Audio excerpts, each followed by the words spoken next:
جیسے ہی 9 سالہ فاطمہ نے پیجر اٹھایا اور اپنے والد کے ہاتھ پر رکھا، وہ وہیں پر پھٹ گیا۔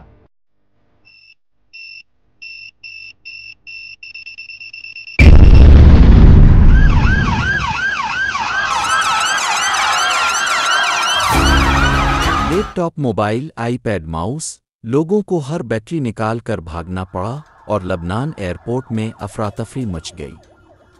Rangers in southern Lebanon were tossed from the suburbs of Beirut, known as the Valley. These areas are Hezbollah strongholds. But the victims were not all Hezbollah activists. Among the injured were children, office-goers and more. جب حزب اللہ کے رہنما کا پہلا پیغام اس pager میں بھیجا گیا تو وہ بلنک ہوا اور پھر دھماکہ۔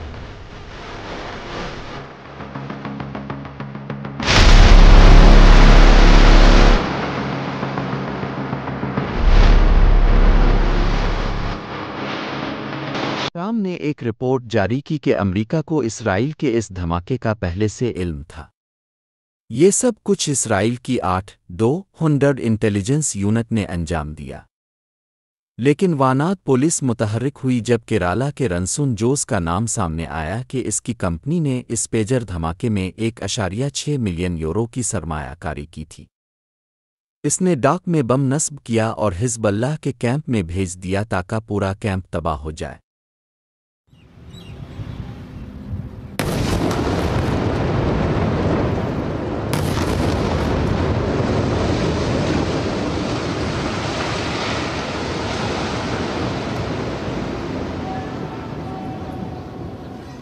یہ اسرائیلی ایجنٹ کہیں اور نہیں بلکہ آپ کے ہاتھ میں ہے۔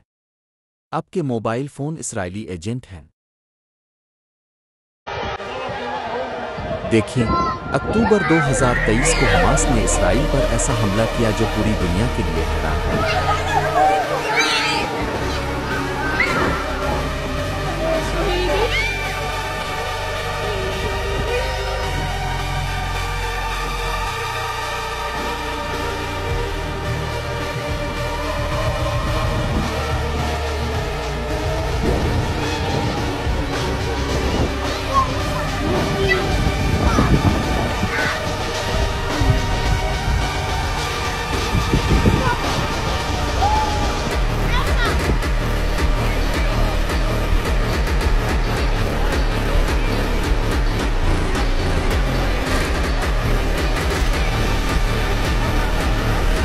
اسرائیل اس کے لیے تیار نہیں تھا، لیکن فوراً بعد اسرائیل نے حماس سے بدلہ لینے کے لیے بڑے پیمانے پر حملے شروع کر دیے۔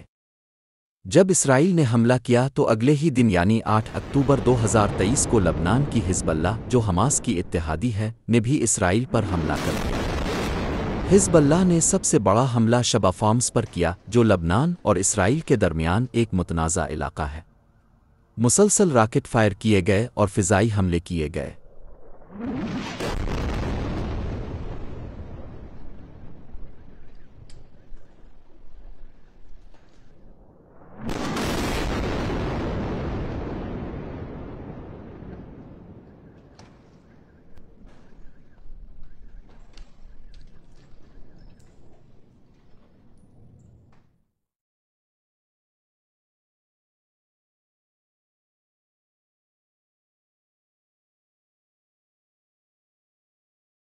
حزب اللہ ایک ایران نواز شیعہ گروہ ہے جس کا بڑا حصہ جنوبی لبنان پر قابض ہے۔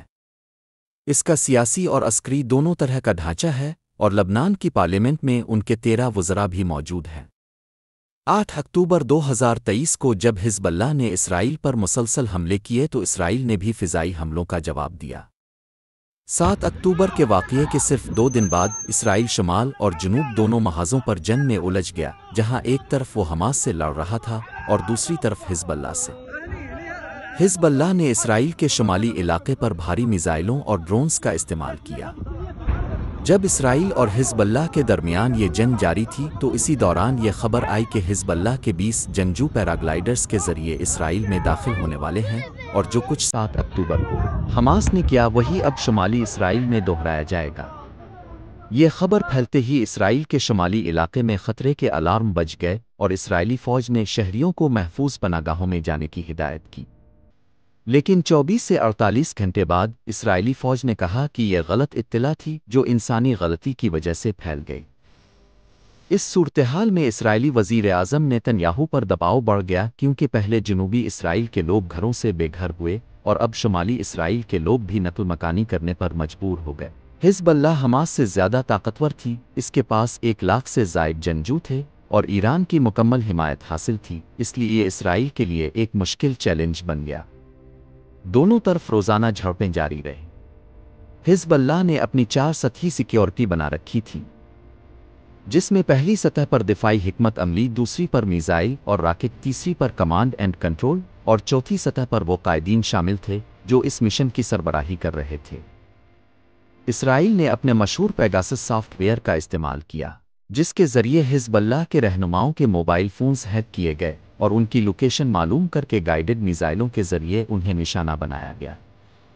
اس طرح اسرائیل نے حزب اللہ کے کئی رہنماؤں کو ہلاک کر دیا اور جو لوگ شام اور لبنان میں دور بیٹھ کر منصوبہ بندی کر رہے تھے ان تک بھی میزائل پہنچا دیے گئے۔ جب 2024 کا آغاز ہوا تو حزب اللہ کو احساس ہوا کہ اسرائیل ان کے موبائل فونز ٹریک کر رہا ہے۔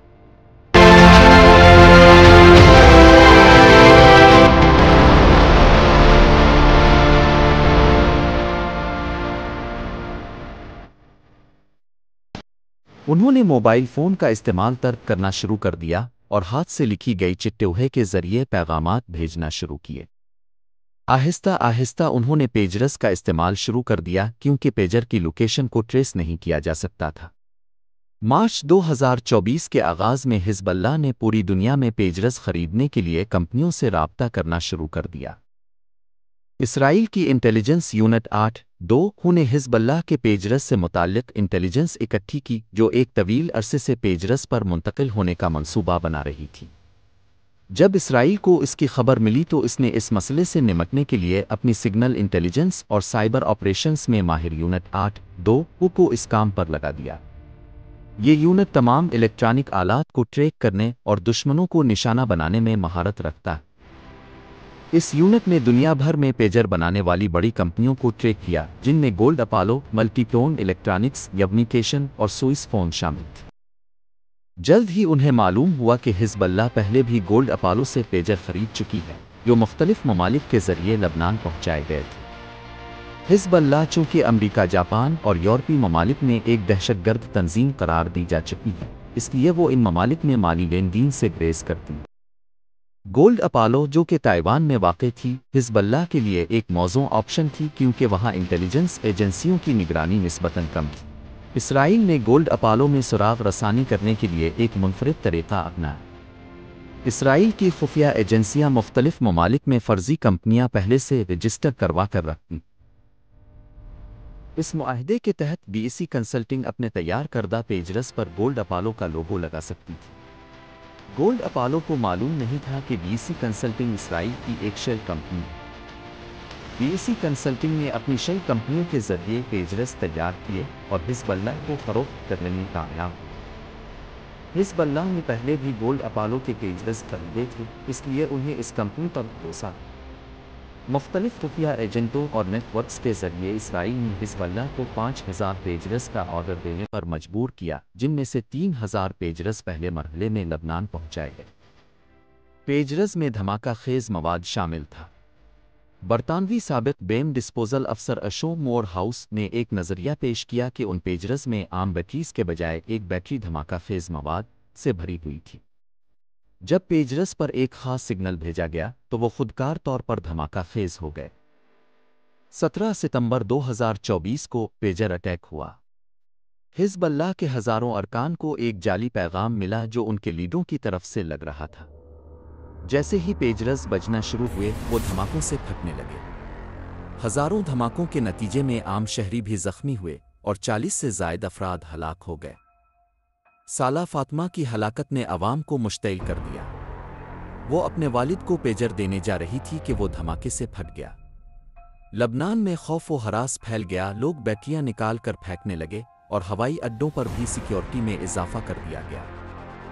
بعد میں اوکٹاکس اور سولر پینلز میں بھی دھماکے ہونے لگے۔